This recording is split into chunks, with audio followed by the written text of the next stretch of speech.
The morning started like any other day on Earth.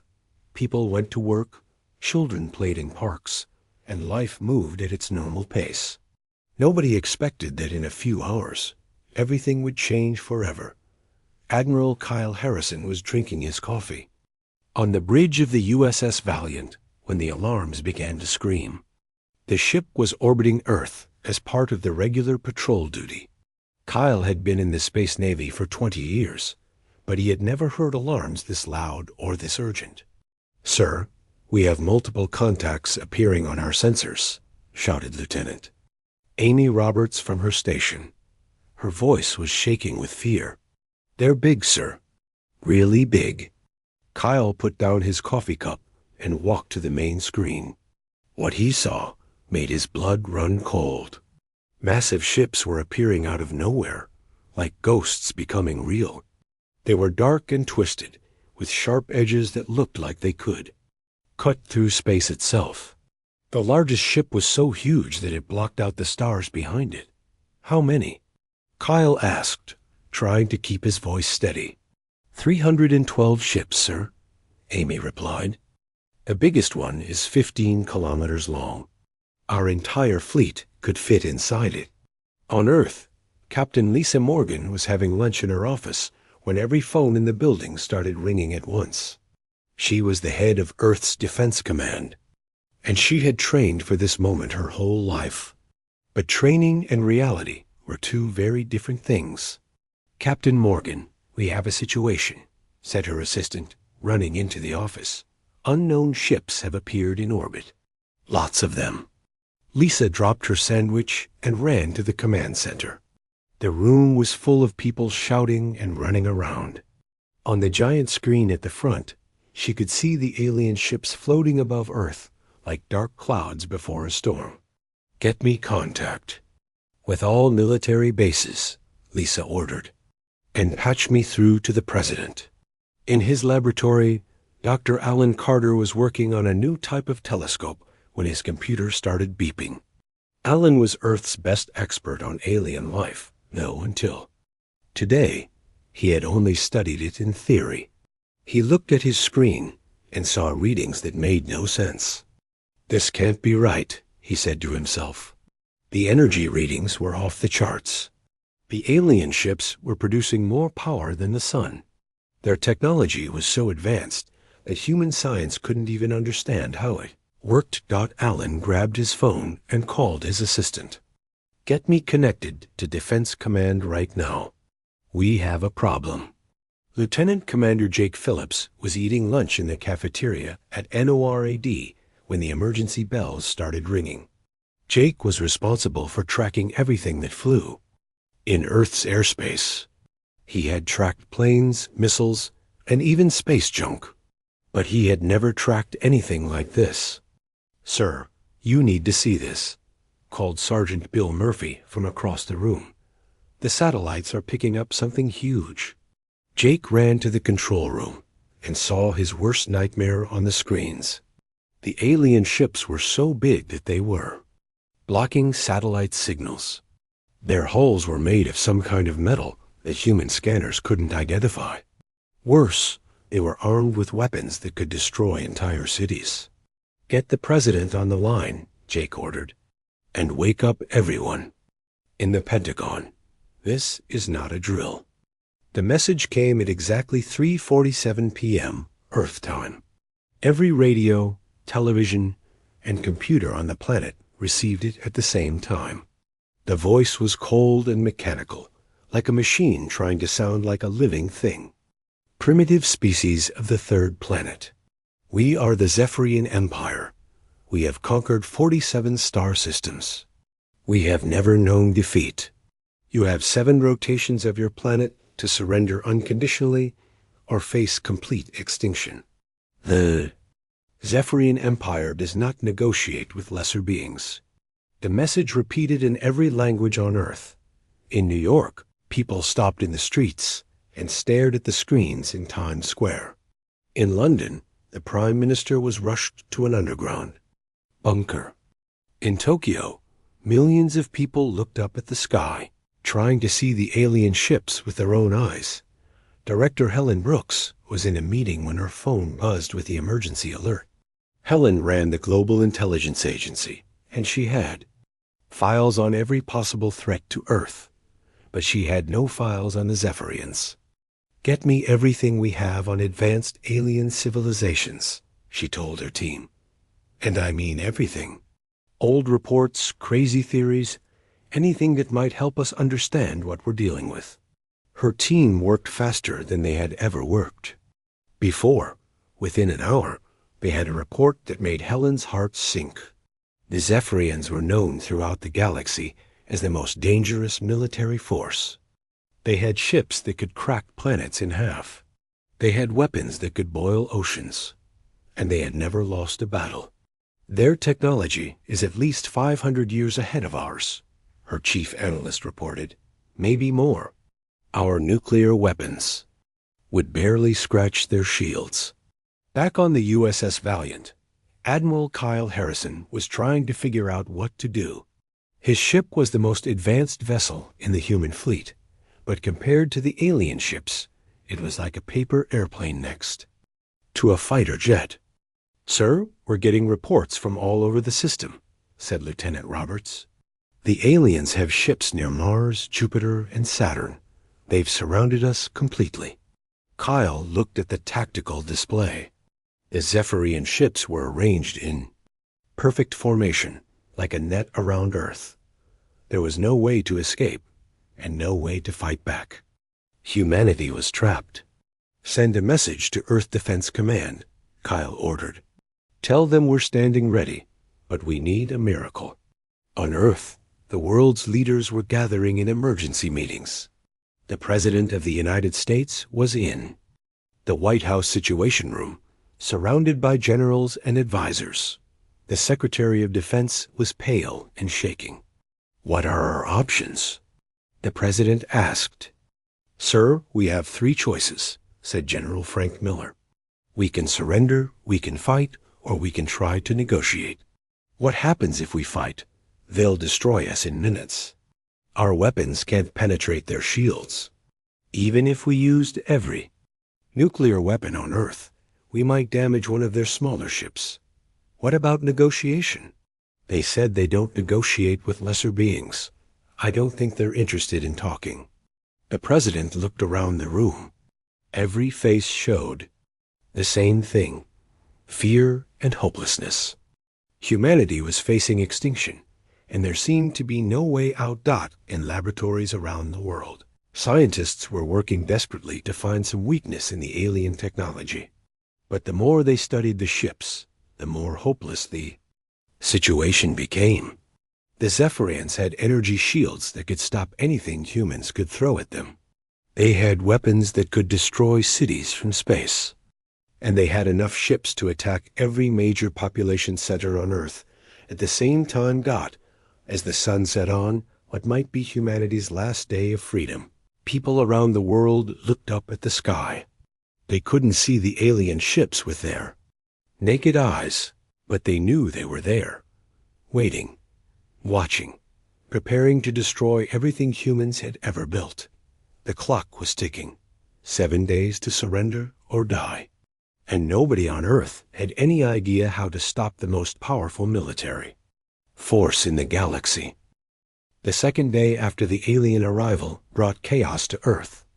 In every major city, people were packing their cars and trying to leave.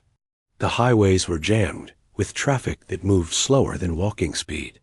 Everyone wanted to get away from the cities, thinking the aliens would attack there first. Colonel Steve Rogers was in charge of the evacuation in New York City. He had been a soldier for 15 years, but he had never dealt with anything like this. His job was to help people leave the city in an orderly way, but there was nothing orderly about 8 million people trying to escape at once. "We need more buses," he told his assistant over the radio, "and more police officers. People are starting to panic." Steve looked up at the sky, knowing that somewhere above the clouds, alien ships were watching everything. The thought made him angry. Earth was his home, and he wasn't going to let some aliens destroy it without a fight. At the same time, Dr. Maria Santos was working in her laboratory at the University of California. Maria was a quantum physicist, which meant she studied the smallest parts of the universe. She had been working all night, trying to understand the alien technology. "This is impossible," she said to herself, looking at her computer screen. The readings she was getting didn't make sense. The alien ships were doing something to space itself, bending it like a piece of paper. Maria's instruments showed that the aliens were creating massive gravitational waves. These waves were so strong that they were affecting Earth's magnetic field. But there was something else, something that made Maria's heart race with excitement. "The ships are avoiding certain areas," she said out loud. "But why?" She pulled up a map of Earth's orbit and marked all the places where the alien ships were positioned. Then she marked the places where they weren't. The pattern was strange. The aliens were staying away from areas where there was a lot of space junk, old satellites, pieces of rockets, and other debris that had been floating around Earth for decades. Meanwhile, Captain Danny Walsh was piloting the USS Shadow, humanity's most advanced stealth ship. The Shadow was designed to be invisible to enemy sensors, and so far, it seemed to be working. The alien ships hadn't noticed him yet. Danny was flying carefully around the edge of the alien fleet, trying to gather information. His job was dangerous, but it was also important. Every piece of data he could collect might help save humanity. "This is weird," he said to his crew. "Look at their formation." The alien ships were arranged in a perfect pattern, like a 3D chess board, but there were gaps in the pattern, empty spaces where ships should have been.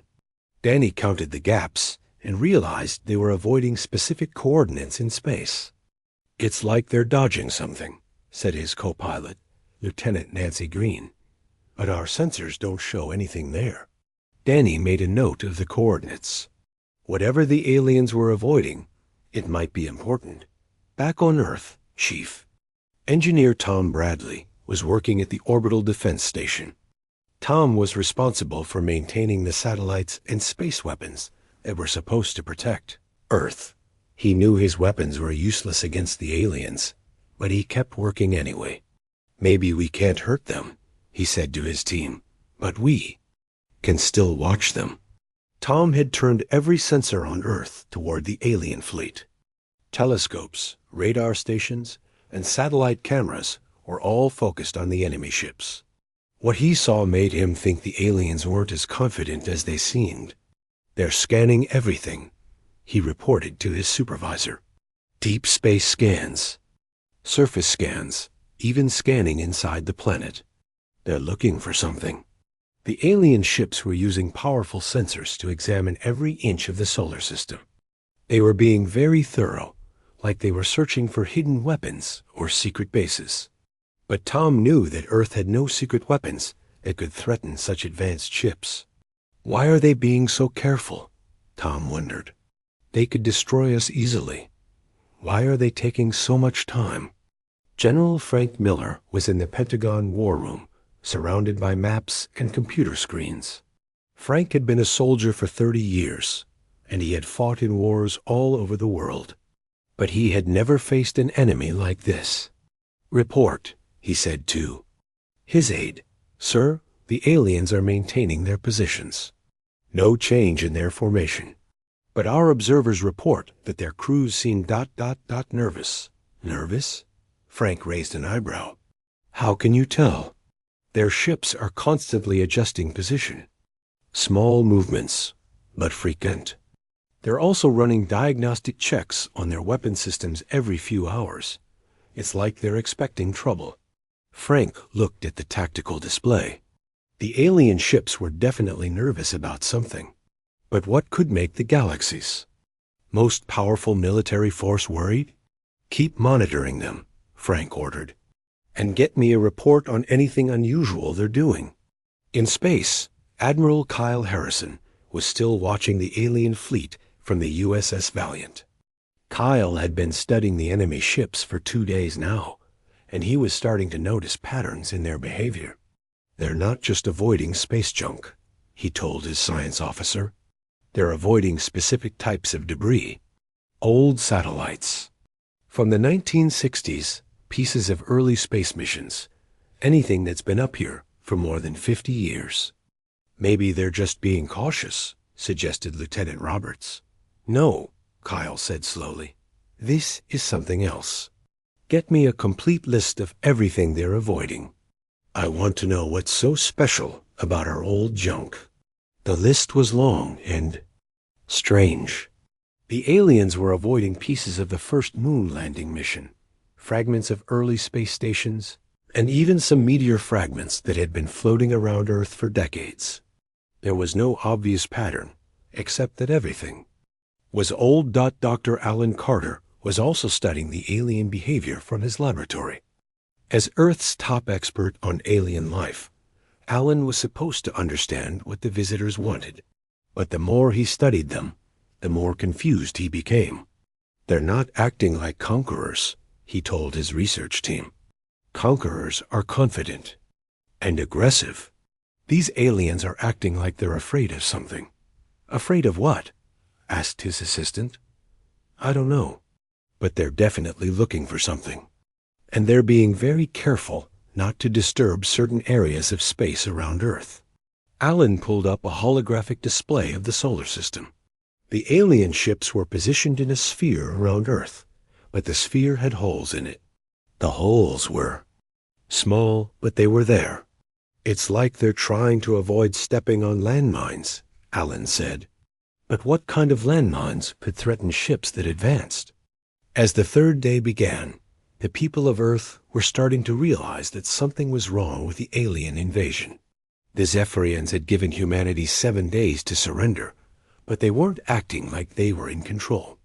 They were acting like they were walking through a minefield. In the White House, the president was meeting with his advisors again. The mood in the room was still tense, but there was a small spark of hope. "The aliens are hesitating," reported the Secretary of Defense. "Our satellites show they're being extremely cautious. They're not behaving like an invasion force." "What does that mean?" asked the president. "It means they're afraid of something. And if they're afraid, maybe we have a chance." The president looked around the room. For the first time since the aliens arrived, he saw something other than despair on the faces of his advisors. He saw curiosity and maybe even a little hope. "Find out what they're afraid of," he ordered. "If there's something in our solar system that scares the galaxy's most powerful military force, I want to know what it is." Around the world, scientists and military officers were asking the same question. What could possibly make the Zephyrians nervous? What were they looking for? And why were they being so careful around Earth's old space junk? The answers to these questions were hidden in the darkness of space, waiting to be discovered. But time was running out. The aliens had given humanity 7 days to surrender, and 3 of those days were already gone. The clock was still ticking, but for the first time since the invasion began, humanity had a mystery to solve. And solving that mystery might be the key to saving the world. Dr. Emma Clark had been working in her small office at NASA for 3 days straight. Emma was an archaeologist, which meant she studied old things. Most of the time, she studied old buildings and artifacts on Earth. But now she was studying something very different: old pictures of space. "There has to be something here," she said to herself, looking at thousands of satellite photos spread across her desk. The photos showed Earth's orbit from different years, going back to the 1960s, when humans first started taking pictures from space. Emma had been studying these photos because of what the military had told her. The alien ships were avoiding certain areas of space, areas that seemed empty. But Emma had a feeling they weren't really empty. She picked up a photo from 1967 and compared it to one from 1985. Then she looked at photos from 1995, 2005, and 2015. At first, everything looked normal. But then she noticed something strange. "What is that?" She whispered. In the corner of one photo, there was a tiny shadow. It was so small that most people would have missed it. But Emma had been trained to notice small details. The shadow was in the same place in every photo, but it was slightly different each time. Emma got out a magnifying glass and looked closer. The shadow wasn't random. It had a pattern, like it was part of something bigger. She grabbed more photos and spread them out on a larger table. "Oh my God," she said, stepping back from the table. When she looked at all the photos together, she could see it. The shadows formed a geometric pattern around Earth. The pattern was huge, stretching for thousands of miles. And it had been there for more than 50 years. Emma grabbed her phone and called her boss. "I need to speak to someone at Defense Command right now. I think I found something important." While Emma was making her discovery, Commander Rick Johnson was flying his deep space probe far beyond Earth's orbit. Rick was a pilot, but he was also curious. He had been sent to explore the outer edges of the solar system, looking for any signs of more alien ships. "Control, this is Rick," he said into his radio. "I'm approaching the coordinates you gave me. Everything looks normal so far." But as Rick flew deeper into space, his instruments started acting strange. The gravity readings were wrong. There was supposed to be nothing out here except empty space, but his sensors showed something massive nearby. "Control, I'm getting some weird readings," Rick reported. "It's like there's something huge out here, but I can't see it." "Can you get closer?" asked the voice from Mission Control. Rick carefully flew his probe toward the strange readings. As he got closer, something amazing happened. The stars behind the invisible object started to bend, like they were being pulled by a powerful magnet. "Control, you're not going to believe this," Rick said, his voice shaking with excitement. "There's something out here, something big. I can't see it, but it's definitely there." The object was enormous, bigger than any building on Earth. It was invisible to normal sensors, but Rick could see its shape by watching how it bent the light from distant stars. The object was artificial, clearly made by intelligent beings. And it was very, very old. Back on Earth, Professor Lucy Adams was researching human history in the library. Lucy was an expert on ancient civilizations, and she had been asked, "Look for any historical records of unusual events." "This is interesting," she said, reading an old book about the Middle Ages. The book mentioned a terrible plague that had killed millions of people. But then, suddenly, the plague had stopped for no apparent reason. Lucy found more books about other strange events in history. There was a story about a huge asteroid that was supposed to hit Earth in 1908, but had mysteriously changed course at the last moment. There was another story about a volcanic eruption that should have caused a global disaster, but had somehow been less destructive than expected. "It's like something has been protecting us," Lucy said to herself. She made a list of all the strange events she could find. The list was long, and the events went back thousands of years. In every case, humanity had been saved from disaster by what seemed like pure luck.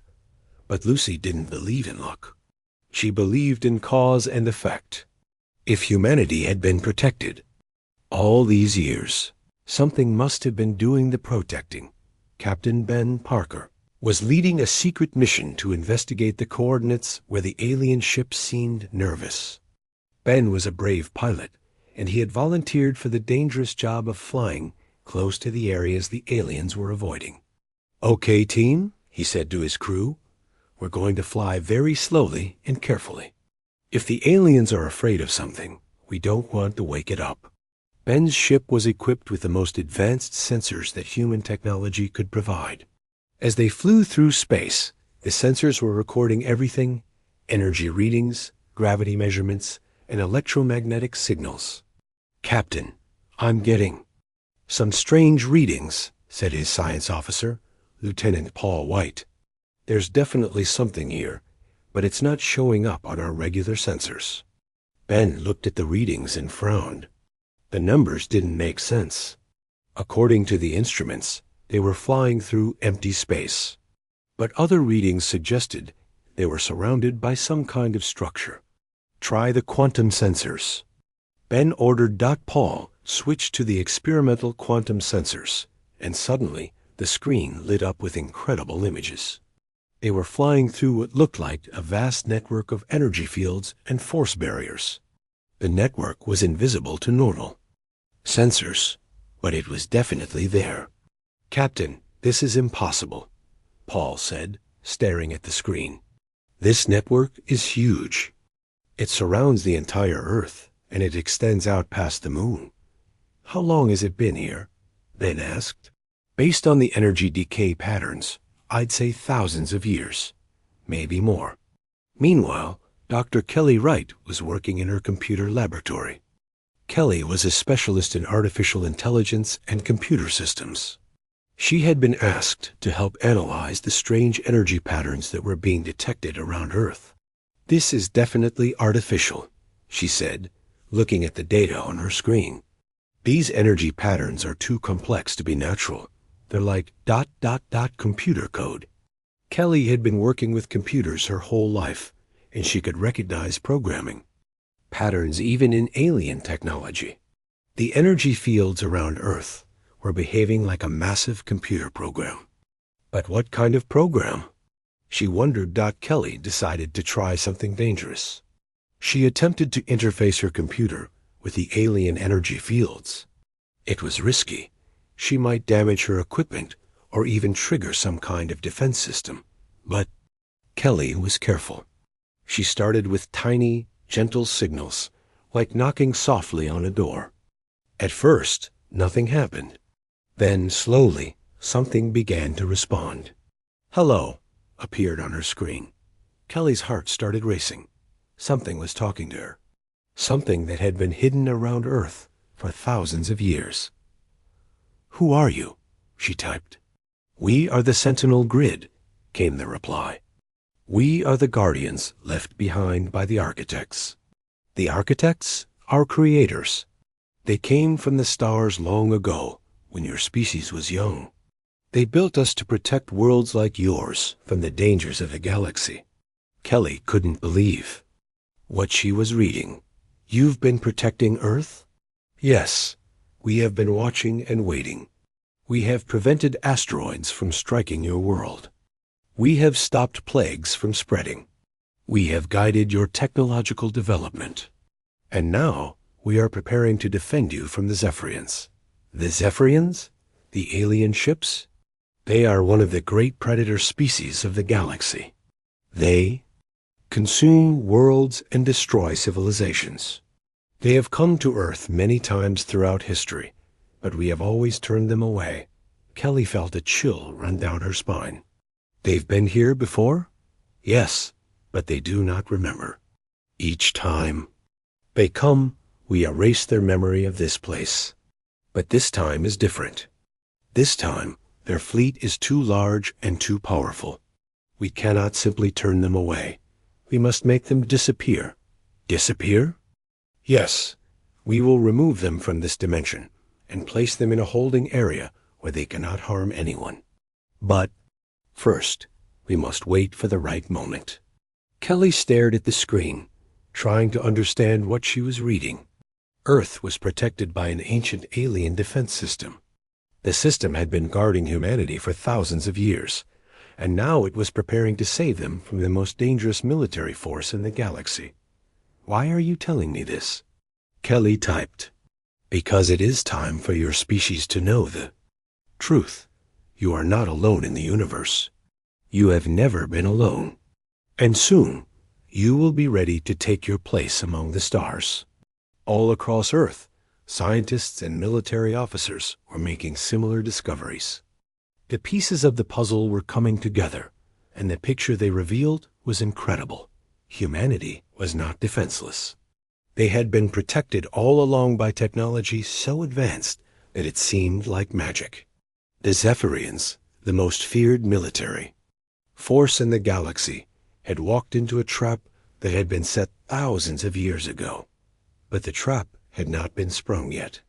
The Sentinel grid was waiting for the right moment to act. And when that moment came, the galaxy's strongest alien fleet would vanish without a trace, just like the title of this story promised. The clock was still ticking, but now humanity knew. They had a guardian angel, an angel made of energy and ancient technology, watching over them from the darkness of space. The seventh day had arrived. The Zephyrian deadline was here, and the aliens had grown tired of waiting. In the command ship high above Earth, the Zephyrian fleet commander made his final decision. The primitive species has not surrendered. He announced to his officers, "Begin the attack. Destroy their major cities first, then eliminate all life on the planet." The order was transmitted to all 312 ships in the fleet. Weapons that could melt continents began to charge up. Energy shields that could stop nuclear weapons powered up to full strength. The most feared military force in the galaxy was about to show Earth why they had never lost a battle. On Earth, Admiral Kyle Harrison was on the bridge of the USS Valiant when the alarms started screaming again. But this time, the alarms were different. They were not warning of approaching enemies. They were warning of incoming death. "Sir, the alien ships are powering up their weapons," reported Lieutenant Roberts. Her voice was calm, but Kyle could see the fear in her eyes. All of them. They're targeting New York, London, Tokyo, and 50 other major cities. Kyle looked at the tactical display. The alien weapons were more powerful than anything humans had ever imagined. When they fired, millions of people would die in seconds. "All ships, prepare for battle," Kyle ordered, even though he knew it was hopeless. "We're going to fight them." The human fleet consisted of 12 ships, including the USS Valiant. They were fast and well armed by human standards, but compared to the Zephyrian fleet, they were like children with water guns facing a tank. Captain Lysa Morgan was in the Earth Defense Command Center, watching the same terrible scene. She had spent her whole career preparing for this moment, but now that it was here, she felt completely helpless. "All defense platforms, target the alien flagship," she ordered. "Fire everything we have." Earth's orbital defense platforms opened fire. Nuclear missiles, plasma cannons, and particle beam weapons all struck the alien ships at once.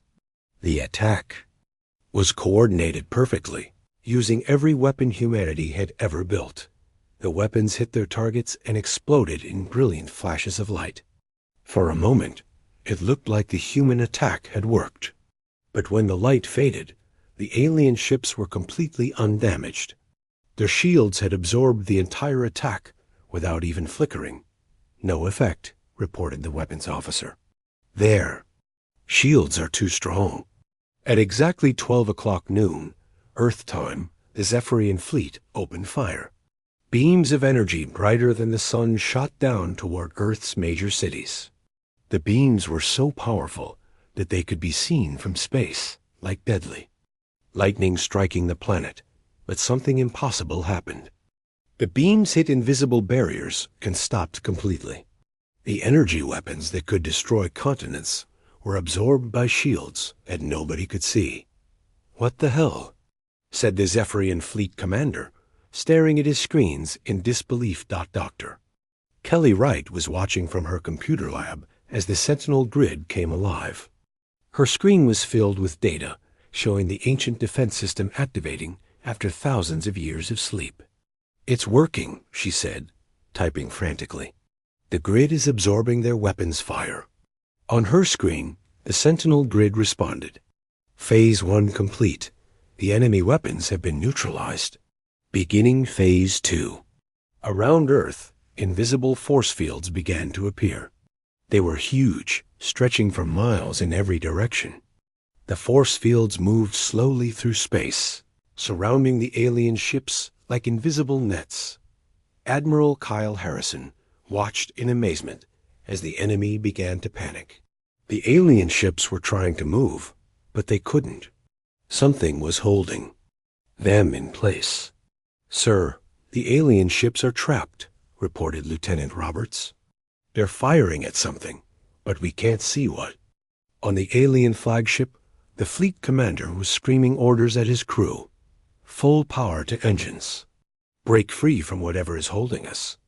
But the Zephyrian ships couldn't move. The force fields were stronger than their engines. They were trapped like flies in a spider's web. Commander, our weapons have no effect on these barriers, reported the weapons officer. Whatever this technology is, it's more advanced than ours. For the first time in his life, the Zephyrian fleet commander felt fear. His people had conquered 47 star systems. They had destroyed civilizations that had existed for thousands of years. But now they were trapped by technology they couldn't understand. Send a message to the Zephyrian Empire, he ordered. Tell them we have encountered unknown defensive technology. Request immediate reinforcements. But the message never reached the Zephyrian home world. The Sentinel grid was jamming all communications, cutting the fleet off from the rest of the galaxy. Captain Ben Parker was flying his ship through the battle zone, watching the impossible scene unfold. The alien ships were beginning to fade, like ghosts becoming transparent. Captain, the alien. Ships are phasing out of normal space, reported Lieutenant White. It's like they're being moved to another dimension. Ben had never seen anything like it. The massive alien ships were slowly disappearing, one by one. They weren't being destroyed. They were being relocated to somewhere else. Where are they? Going? Ben asked. Dr. Kelly Wright had the answer. On her screen, the Sentinel grid was explaining what was happening. The enemy ships are being transferred to a pocket dimension. They will remain there in stasis until the end of time. They will not be harmed, but they will never again threaten any living world. A pocket dimension? Kelly typed. That's impossible. Not for the architects. They mastered dimensional technology millions of years ago. The pocket dimension is a safe place where dangerous beings can be stored without being destroyed. Kelly watched as ship after ship vanished from normal space. The process was smooth and quiet, like erasing words from a blackboard. On Earth, people were gathering in the streets to watch the battle. They couldn't see the alien ships disappearing, but they could feel that something amazing was happening. The feeling of doom that had hung over the planet for 7 days was lifting. General Frank Miller was in the Pentagon, watching satellite footage of the battle. He had been a soldier for 30 years, but he had never seen anything like this. The alien ships are just gone, he said to his aide. 1 minute they were there, the next minute they vanished. All of them, sir? All of them? 312 ships, including their flagship. They've disappeared without a trace. The largest ship in the Zephyrian fleet was the last to go. The flagship was so massive that it took several minutes to phase it out of normal space. The fleet commander spent his final moments trying to understand what had happened to his invincible fleet. This is impossible, he said, watching his own hands become transparent. We are the strongest military force in the galaxy. We cannot be defeated by primitive beings. But the fleet commander was wrong. The Zephyrians hadn't been defeated by primitive beings. They had been defeated by technologies so advanced that it made their own weapons look like stone tools. As the flagship faded away, the fleet commander realized the truth. Earth wasn't a primitive world. It was the most protected planet in the galaxy, and he had been foolish enough to attack it. The last thing the fleet commander saw was his own ship dissolving into nothingness. Then he was gone, along with his entire fleet, transported to a pocket dimension where they would sleep forever. Admiral Kyle Harrison was the first to speak after the battle ended. All ships, report status, USS Valiant reporting. No damage, no casualties. USS Liberty reporting. All systems normal. USS Defender reporting. We're fine, sir. One by one, all 12 human ships reported that they were undamaged. The most powerful alien fleet in the galaxy had been destroyed, and humanity hadn't lost a single person. Captain Lisa Morgan was staring at her screens in disbelief. "Are they really gone?" "Yes, ma'am," reported her sensor operator. "There are no alien ships within 1,000,000 miles of Earth. Space is clear." Dr. Kelly Wright was still communicating with the Sentinel grid. "Is it over?" she typed. "Yes. The threat has been eliminated. The Zephyrian fleet has been removed from this dimension. They will never return." "What happens now?" "Now your species begins the next phase of its development. You are ready to learn the truth about the galaxy and your place in it." Around the world, people were celebrating. The alien invasion was over, and humanity had survived. But most people didn't understand what had really happened. They thought their military had somehow defeated the aliens. Only a few scientists and military officers knew the truth. Earth had been saved by an ancient alien defense system that had been protecting humanity for thousands of years. Dr. Emma Clark was in her office, looking at the satellite photos that had started it all. The geometric patterns were still there, but now she could see them clearly. The Sentinel grid was no longer trying to hide itself. "We've been watched over all this time," she said to herself, "protected by guardians we never knew existed." "Commander." Rick Johnson was flying his probe back toward Earth. He had recorded everything that happened in the outer solar system, and the recordings would amaze scientists for years to come. "Control, this is Rick," he said into his radio. "I'm bringing back footage of the most incredible thing I've ever seen. The ancient technology that saved us is still active, and it's beautiful." Professor Lucy Adams was in the library, surrounded by her books about historical disasters. Now she understood why so many terrible events had been prevented. 3 weeks had passed since the Zephyrian fleet disappeared.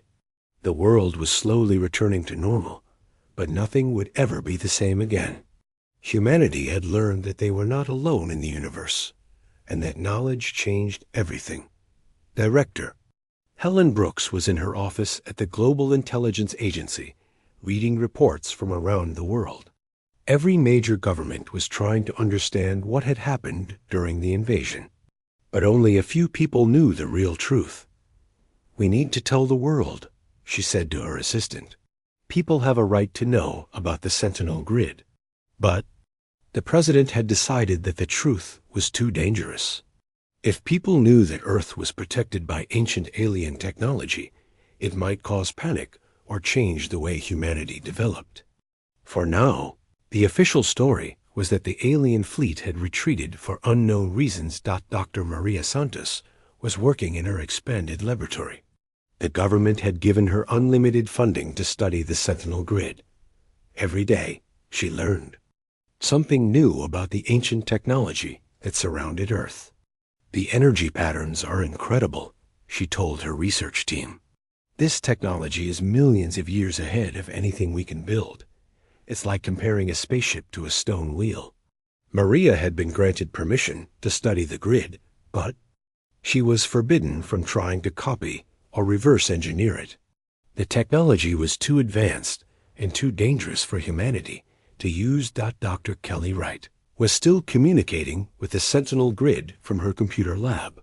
The ancient artificial intelligence had become like a teacher, slowly explaining the history of the galaxy to humanity. "Tell me about the architects," Kelly typed on her keyboard. "The architects were the first intelligent species to achieve faster-than-light travel," the grid replied. "They explored the galaxy millions of years ago, when it was young and full of potential. What happened to them? They evolved beyond the need for physical bodies. They became beings of pure energy and consciousness. Before they left this dimension, they built guardian systems like us to protect younger civilizations." Kelly leaned back in her chair, trying to imagine beings so advanced that they became pure energy. "How many worlds are protected like Earth?" "Thousands." The architects identified worlds with the potential for advanced civilization and placed guardian systems around them. Earth is one of the youngest protected worlds, but it is also one of the most promising. Promising how? Your species has a unique combination of creativity, curiosity, and compassion. The architects believe that humans will one day become guardians themselves, protecting other young civilizations as you have been protected. Commander Rick Johnson was leading a new mission to explore the outer edges of the solar system. His job was to map the full extent of the Sentinel grid and understand how it worked. "Captain, you need to see this," called his science officer from the navigation station. "The grid extends far beyond what we thought. It reaches all the way to the edge of the solar system." Rick looked at the sensor display. The ancient defense network was enormous, covering billions of cubic miles of space. It was a miracle of engineering that humanity was only beginning to understand. How long would it take us to build something like this? Rick asked. With our current technology? Thousands of years. Maybe tens of thousands. This is the work of a civilization that had millions of years to perfect their science. Captain Ben Parker was training the first group of human pilots to work with the Sentinel grid. The grid had agreed to share some of its knowledge with humanity, but only gradually and carefully. "Remember," Ben told his students, "this technology is not ours. We are guests in our own solar system. The grid is teaching us because it believes we can be trusted, but that trust has to be earned." The training was difficult. The grid's technology worked on principles that human science barely understood. But slowly, carefully, a few humans were learning to communicate with the ancient systems. Professor Lucy Adams was writing a new book about human history. But this book would be different from any history book ever written. It would tell the true story of humanity's development, including the hidden protection of the Sentinel grid.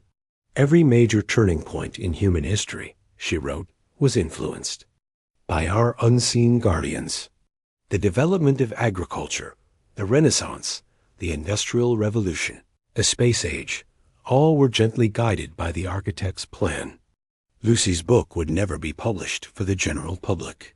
It was classified information, available only to a select few. But she continued writing, knowing that someday the truth would be revealed. Dr. Emma Clark was working with NASA to establish the first official contact protocols with the Sentinel grid.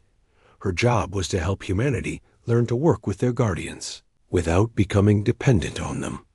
"The grid has made it clear," she explained to her team, "that they will not solve all our problems for us. They will protect us from external threats, like the Zephyrians, but we must still develop our own technology and solve our own challenges." Was important.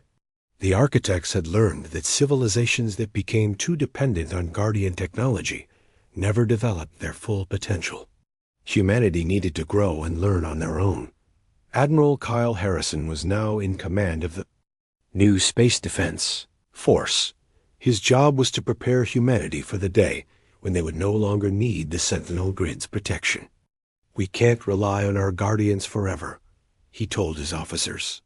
"Someday we'll need to protect ourselves and maybe even protect other worlds.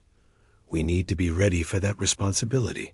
The Space Defense Force was different from the old military. Instead of preparing for war, they were preparing for exploration and protection. They were learning to be guardians themselves.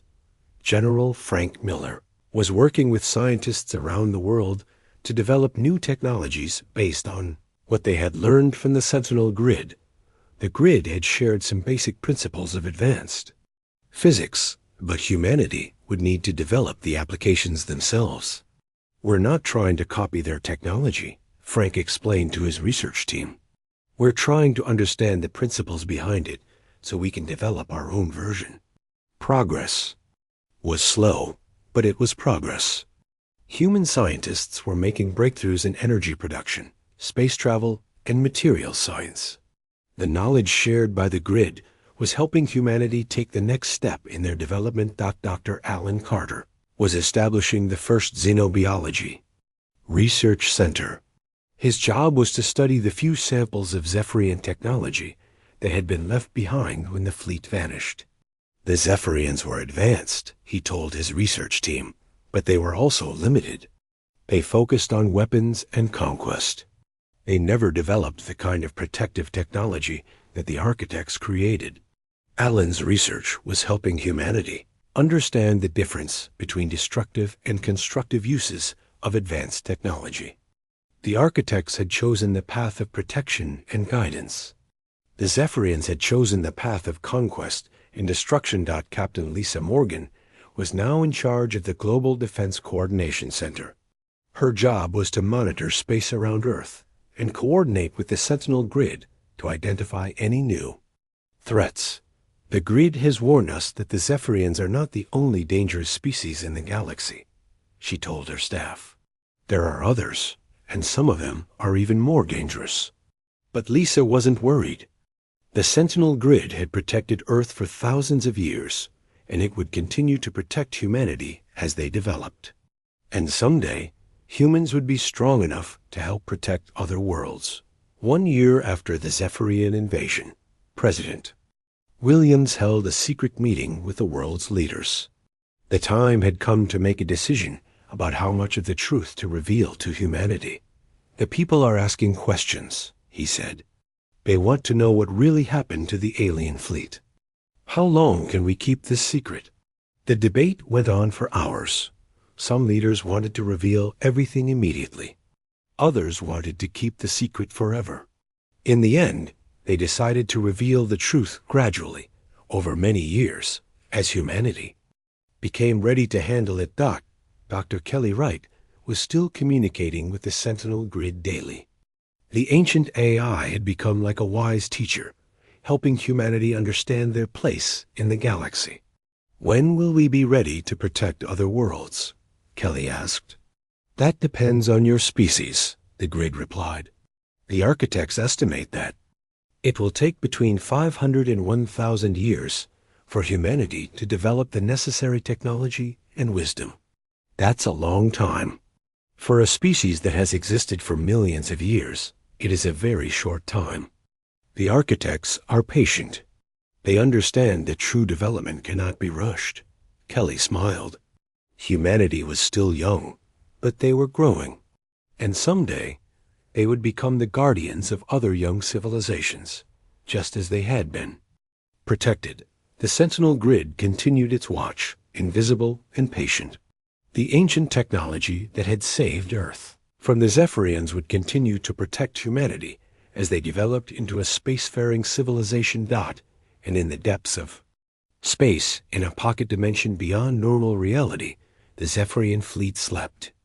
They would remain there forever, trapped but not destroyed, a reminder of what happened when predators chose the wrong world to attack. The galaxy's strongest alien fleet had vanished without a trace above Earth, but their disappearance had revealed something far more important. Humanity was not alone. They had never been alone. And as they grew and developed,